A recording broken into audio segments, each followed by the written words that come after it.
সরস্বতী পুজোর অনেক অনেক শুভেচ্ছা প্রত্যেককেই। আশা করি খুব ভালো কেটেছে। আমাদের সোসাইটিতেও ছোট্ট করে এবছর প্রথম পুজো হচ্ছিল, আর আমাদের ছেলেরও হাতে খড়ি ছিল, 2.5 বছর বয়স হতে চললো, তো স্কুলেও যেতে হবে এরপরে আস্তে আস্তে। তো ভাবলাম রামকৃষ্ণ মিশনে 10:30টার টাইমিং করা হয়েছিল, তা সেখানে যাওয়াটা শ্রেয় হবে, কারণ সোসাইটির পুজোটা একটু দেরিতে, আর বাচ্চা তো বুঝতেই পারছেন ওর ঘুমের টাইম, ওর রুটিন অনুযায়ী আমাদের চলতে হয়।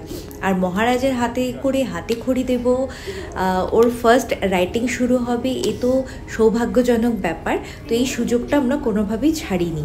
সকাল সকাল আমরা প্রত্যেকেই স্নান করে চলে গিয়েছিলাম। এখানে এখনও শীত, আর ওকে এর আগে একবারও স্লেট পেন্সিল আমরা ধরাইনি, কারণ ওর জীবনের এই প্রথম অধ্যায়, নতুন অধ্যায়, মহারাজের হাতে ধরে মায়ের আশীর্বাদে শুরু হোক। যেহেতু মা সরস্বতীকে আমরা জ্ঞানের দেবী, বিদ্যার দেবী বলে মনে করি, আর আপনাদের প্রত্যেকের আশীর্বাদ কাম্য রইল ওর শুভ ভবিষ্যতের জন্য। দিনটা খুব ভালো কেটেছে, ও বেশ লিখলো, বাড়িতেও অনেকটা মুখে অনেক কিছুই বলতে পারে, 1 থেকে 10 15 অবধি, এ থেকে জেড অবধি, A for apple, B for ball পুরো বলতে পারে। তো তার সাথে সাথে লেখাটা যাতে শুরু করতে পারি, ওই জন্য এবছরই হাতে খড়ি দিয়ে সূচনা করলাম।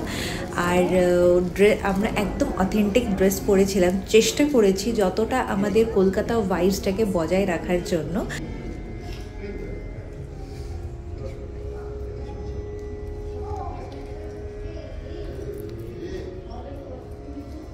So nice, Baba.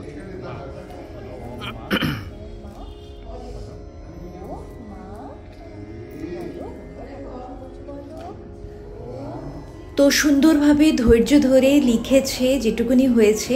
3বার লিখতে হয়, 2বার ওখানে মহারাজ লিখিয়ে দিয়েছেন, পরে আরেকবার লেখানোটা আমি করিয়েছি। আরও অনেক বাচ্চারা এসেছিল, ছোট ছোট মেয়েরা শাড়ি পরে এসেছিল, ছেলেরা সব পাঞ্জাবি পরে এসেছিল। ওর ফার্স্ট রাইটিং, মানে এটা বাঁধিয়ে রাখার মতো। তারপরে অনেক লোকজন এসেছিল, স্কুলের বাচ্চারা এসেছিল, এদের নিজস্ব স্কুল আছে, আই কেয়ার হসপিটাল আছে।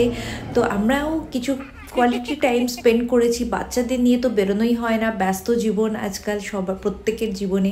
তো ওর সঙ্গে একটু কোয়ালিটি টাইম স্পেন্ড করা, এবং এখানে ভোগ প্রসাদ গ্রহণ করেছি। খিচুড়ি প্রসাদ দেওয়া হয়েছিল, 2 রকম সবজি, খিচুড়ি, মিষ্টি। তো খাওয়া দাওয়া করার পরে বাড়িতে ছেলে ঘুমিয়ে পড়েছিল, ঘুমানোর টাইম হয়ে গেছে। আমি সোসাইটির পুজোতে এসেছিলাম, ওখানে বেশ পুরো দুপুর ধরে পুজো হয়েছে, প্রসাদ বিতরণ হয়েছে, তারপর আরতি হয়েছে।